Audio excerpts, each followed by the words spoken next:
film is culture. As we know it now, white supremacist culture. It's interesting about having this conversation at Howard is that a lot of our anxieties and a lot of our fears and a lot of our disenfranchisement within the conversation comes from our lack of using culture as the conversation piece into the film conversation, right? We've forgotten that they're like local, indigenous, palpable things that are right up under our noses that can inform frame, that can inform lighting, that can inform sound design, that can inform the use of makeup. But here goes my film. It's 5 stops underexposed, the angles are oblique, the audio's kind of weird, the actor exited frame, but we didn't pan, we just stayed on the wall, you heard all the off-screen dialogue. Like, we thought all that stuff was a deficit. But what we didn't realize is that it's a deficit. Exactly. It's a deficit. What we didn't realize is that in our genetic memory, in our genomic framework, maybe we didn't pan because it wasn't right. Maybe it didn't feel right. Maybe our parents didn't engineer our bodies and our minds to pan left or right. Maybe they engineered our minds and our bodies based on their own reality, based on their own interpretation of culture, to just stay on the wall. But every bit of film knowledge in books, the professors who were teaching us, the professors we wanted to go learn under, said that you had to pan the camera left and right. And none of us interrogated and said, I'm from Louisville, Kentucky. I ain't interested in panning left or right. I'm just going to stay looking at the wall. And that's because that is what feels right to me. So the bridge, the culture is so important. It's the only way you're going to be able to do this without committing cultural suicide, right? Because this thing pivots on something so very unique. Hi, welcome to Vibration Cinema, the Altered Destiny of Film. We are celebrating Uncle Brad today. Brad is obviously a technical wizard, and his influence on modern cinematography is undeniable at this point, but he has plenty of interviews with Cook Optics TV, the ASC, for the techno fetishists out there. So instead, I want to talk about lessons that he's taught me about intention, curation, and intuition. Let's get into it. Intentionality is a two-way street, one lane for the creator, one lane for the audience. For artists, Brad notes that if what you want to express and how you will go about producing that expression is clear to you, you have a solid foundation to work off of. And this clarity here meaning prescience structures your curatorial and intuitive abilities. Also, such clarity structures your ability to assess your work in hindsight. Here's Brad talking about the reception of Mother of George. It's worth it, you know? It's even worth it, you know, even when everybody says, Mother of George is no story.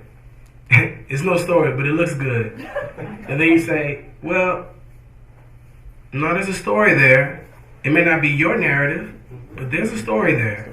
Oh, and there's real intention in there. And this dude was in the cutting room for 2 years. Like, there's a story there. And on top of it, it's cinema, y'all. So it's a visual medium. So to say, oh, it looks good, that's not pejorative. That's actually a good thing. That's what we should be saying. That's actually the challenge that we as filmmakers should be challenging ourselves. Like, as your image maker, that's the only thing I can be concerned about, really, at the end of the day. That's my responsibility. Is like, I want to help you make your movie look a particular way. So if somebody says, oh, it looks good, that's good. And it's good to have a collaborator with you that says, man, I want my movie. Andrew always says, if we don't have a story, at least it might look like it.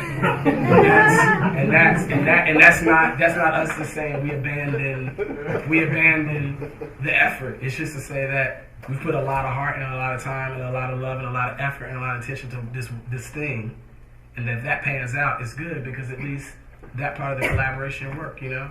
Andrew Dosunmu and Brad wanted the images to be a big focal point of the film. They intended that, and that was very clear.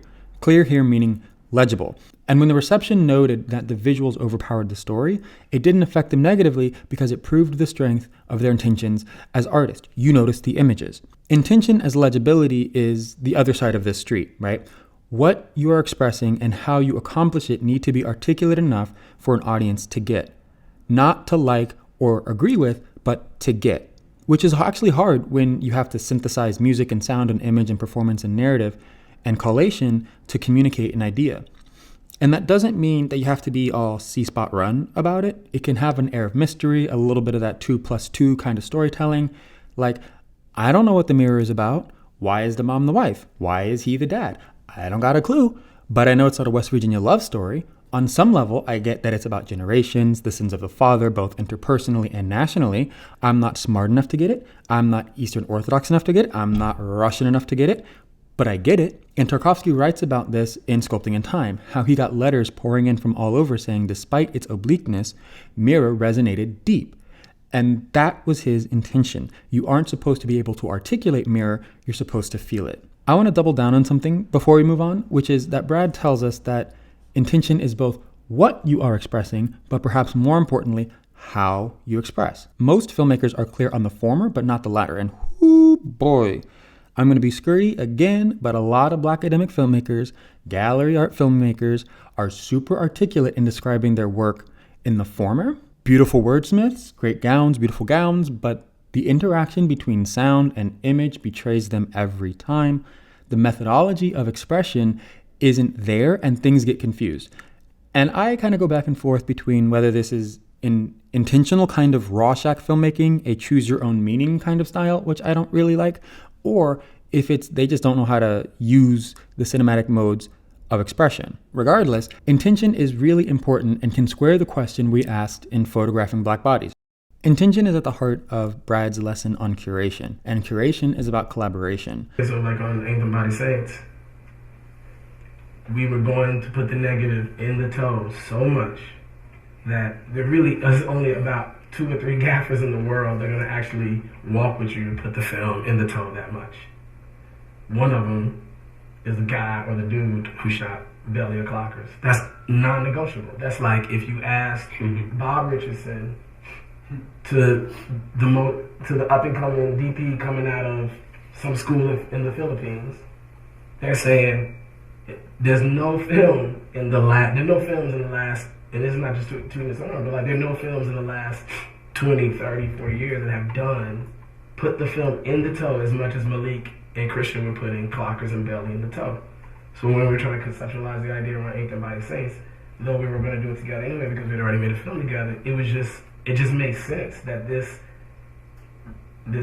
artist who knew how to do that was going to show up and say, keep the MD3 in front of the lens, don't change it, don't tell me, I have my own formula because I've put this negative, I put NASA film in the, you know what I mean? Like you had already, so there's a confidence. Brad told us a story about how he was approached to shoot a comedy film, which he rejected despite it being a nice paycheck. Why? Because the film did not fit his intentions for image making. This was going to be a standard high-key lighting situation. Brad's standard of exposure is generally 2 to 3 stops underexposed.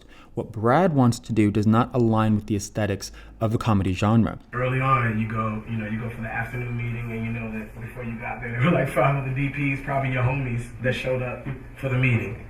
And when you hear about the 5 other cats that showed up, you're like, okay, Why y'all talking to me? Why y'all talking to me? Like that cat or that one, they're amazing. Like, and we totally don't have anything in common, nothing at all. I respect their work. We don't have anything in common. But you know, at that development where directors are not curatorial, as I like to call it, they just want to like meet with folks so they can somehow absorb something and help determine something. You know, they're in that part of their development. I feel like I'm in that zone now where it's all curatorial. They could call whoever, but they're asking me to show up because they want that feeling. They want something out of it that I'm still trying to understand what it is, right? A lot of times you don't even understand what you're doing. Somebody else is telling you, oh, no, I saw that in their work. You're like, I didn't even see that. I don't remember doing that. But now it's curatorial. They actually have studied. They've done their homework. The lesson here was that the director knew Brad as a great DP, but was not curatorial because he failed to discern that Brad's work does not align with what the film is. Just because someone is great and even a great collaborator does not mean that they are great for the particular project. And you need to curate a team that can work well together given the constraints of budget and time to produce your vision. Again, going back to the clarity of accomplishing the film. But Brad in this situation was curatorial because he knew his interest and intentions enough to know that that wouldn't be a good fit. The film didn't speak to him.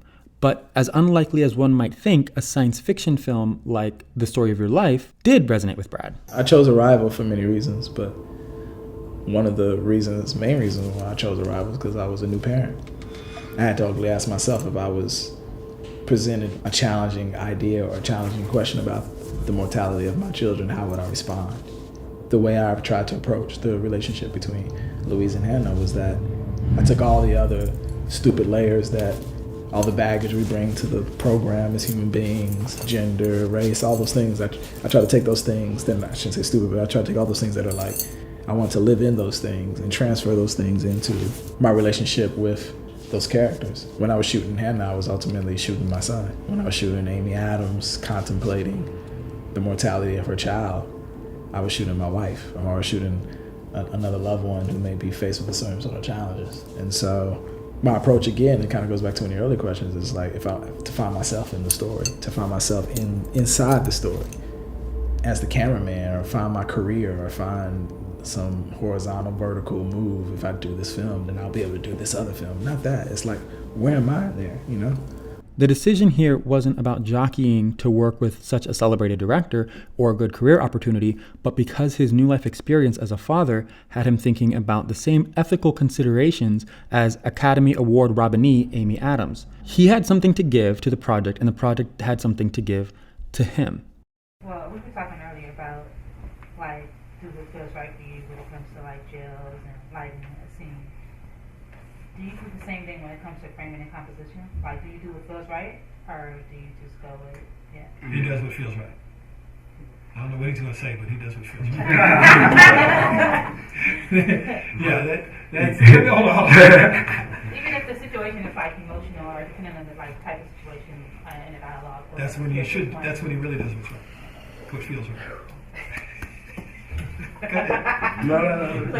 What is it that, you know, Gus, I hate to use this reference because some of the better references I was going to use it because maybe most of us have seen it, but Gus Van Sant did this film like 5 years ago called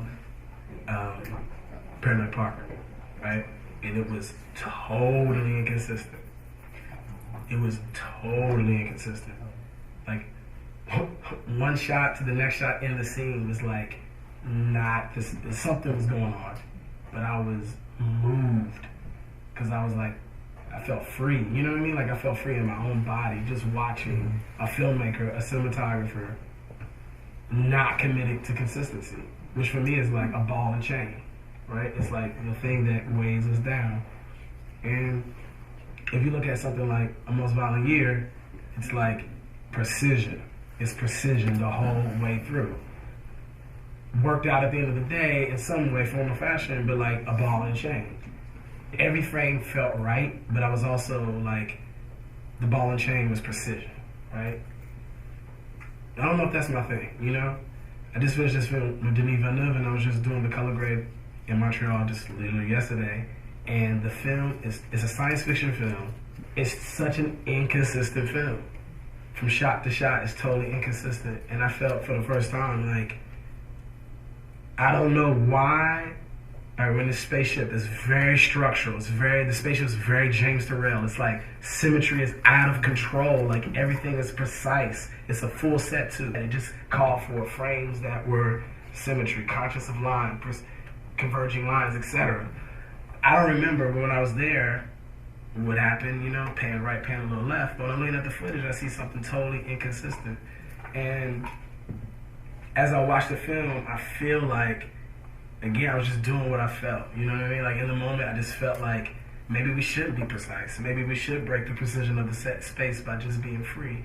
And I don't know if the film works on many. I don't know if the film will work at the end of the day. Hopefully, it will. But like, I think the thing visually and this is the first time I feel like I say this about my work, but like, I feel like it works already because it's a tapestry. It's a quilt. It's not concerned about that frame of close-up cutting with the other close-up so that you have a relationship to space.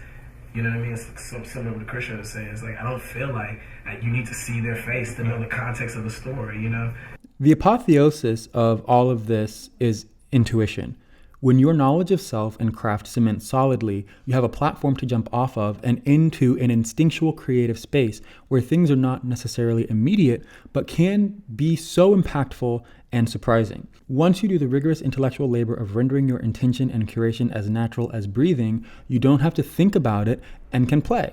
Just like kids on a jungle gym kind of play. That's such a generative space to work in, just going off of guttural impulses, no IBS.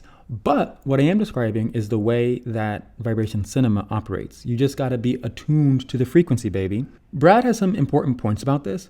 In what is now an unfortunate metaphor, Brad told us the importance of infecting people with the bug, of giving people the bug, which is to say adjusting their sets to tune into your frequency, to get your collaborators excited and focused, and to show them the legibility of the vision, even if it's a little out there. People might not know what's going on, within reason, of course, but you have to demonstrate an action plan and an intention well enough that they're willing to jump off that platform and into that instinctual space with you. As an example, Brad talked about how he, Christian, and Ava formulated a way of working in this space during Middle of Nowhere and how that brushed up against the suits on Selma. Ava and Brad had to negotiate the lighting of this scene, which is late in the film, but the first scene shot, by basically telling them, the girls that get it, and the girls that don't. Obviously you don't get it because you're not that girl. Got it? I know a lot of auteurs and method actors like Jared Leto do weird shit on set without explaining things, and it makes people uncomfortable. And this isn't what Brad is describing. Cast and crew need to have a tangible understanding of what's going on and how they fit in the overall experience. They just might not grasp the impact or significance of something, and infecting them with the bug gives them that assurance that they might not get it, but in the cut, it'll be got. In the films where we've created the matrix where this all supposed to always work out, even in those that first day it worked out, but we had a lot, we had to pull down the tailgate of the truck and all of us had to sit and have a private conversation about what isn't working, We've had crew members outside of our circle, like, who were bringing into the family who didn't understand what we were doing and they were vocal about it, and we had to, like, politely, gently pull them to the side and just say, if we had a needle with some things, we pluck it with it, like, give me some chemicals. It's like telling that person, like, number one, you're going to respect us, you're going to respect the process. If you don't want to respect the process, it's cool. We can find somebody else to do this. But if you're going to take this ride with us, you're going to be real uncomfortable because it's not like we're out here saying we know exactly what we're doing, but we worked real hard to get here and now we got an idea, and if you're ready to go with it, we need support. And so, yeah, we've had that. I think it's just a matter of, like, you're going to lose your cool and you're gonna find it uneven, but if you're, again, what we were saying earlier about just knowing what it is you want out of the practice, out of the process, if you can communicate that with somebody, that's all you can do. If they want to be part of it afterwards, great. If they don't, you just have to keep it moving. I want to end with an anecdote that Brad talked to us about that really, I think, ties these lessons together. Brad talked about specificity, in this case, the specificity of location. How on your scouts, there's important operational considerations, but you should also attune yourself to the space, to spend time experiencing it and not necessarily analyzing it for production, to notice how the 3 o'clock light hits a glass side table that creates a prismatic splash on the wall, or how when you turn on the hall light, a weird shadow is cast in the foyer, and what you can do to add these unique characteristics of the space into your set, into your film practice. We were in Garima's office on a cold, rainy February day for this workshop, and our body heat from inside and the weather outside fogged up the window, the only source of light, in a really weird way. And Brad told us to notice moments like these. There is a softness to this lighting that can only happen in this moment, at this time, because we are all together in this room. You can't match this with grid cloth or frost. If you're working in this intuitive space, you can capitalize on moments like this for your film. But if you're beholden to particular kinds of money and scheduling, even if you do notice this, you can't capitalize off the singularity of this light, which is now lost in time, like tears in rain. Charles, Burnett, AJ, and Brad talk about what freedom looks like in this industry, the tension between unlimited money, but which is attached to a return on investment, which might impose certain ideologies or rush production, versus working with very little money, which limits the amount of labor and equipment that you can employ, but grants you more creative control because you aren't beholden to making 3 times the budget back? It depends on what your intentions are for the film and how best you can curate your finances and workers to produce the project. Do you give yourself time to situate creatively in this intuitive space? I just wanted to give y'all a little something that Brad had us chew on. A lot of the discussions on Brad is about his prowess and his work and his impact and his ethics, but I wanted to show a little bit of Brad as an educator because it's such an interesting and fruitful aspect of his career that probably doesn't get as much shine as these other aspects. But that is it for this episode. We got Cinematic Space on deck, coming in March. Like, comment, share, subscribe, whatever else you need to do. Love you all madly. Bye. We all expect, and it's tied into expectation, we all expect go to film school, we take our films to Sundance, we win an award, and now we made it. It's still your first film, okay? Again, going back to filmmaking as an art form. Somebody was talking to us today about Romare Bearden, right? I'm just going to the classics. You think Romare Bearden painted one picture, somebody said you did a good job, and he was like, I did it. That fool was back to the lab. He was like going back to paint. Because somebody telling him that he did it was like cautionary. Like, oh, no, I didn't do anything yet. We're the only artists that go get an award. Somebody tells us we did it, and we sit back and rest on our laurels, right? Oh, I made it. I've done it. And for me, it's about our cumulative value as an artist. If you come out of the film cutting room and the film's not working, narratively, it's still an achievement because you came out with something. You know what I mean? The most important thing, which is a problem for us, is that we don't go back into the lab and make another one, right? Because we didn't get the accolades and nobody said it looked good, we all got defeated. No, go back to the lab and make another one. And that might be awkward too. You might find 1 or 2 people that show up the next time. That's cool. That's your 1 or 2 people that believe in you as a filmmaker, as an artist, as whatever it is you consider yourself. Go back to the lab and make another one. So it's the expectation, this thing that we have to keep chiseling away. The only right you don't have as a filmmaker is not to make another film. That's the only right you don't have. You don't have that right to show up, somebody pat you on the back, and then you go home and say, I did it. I'm famous now, I did it. Sundance gave me an award. That's not your right. Your right is, go make another film. I'm invested in you. I want to see what you're doing next.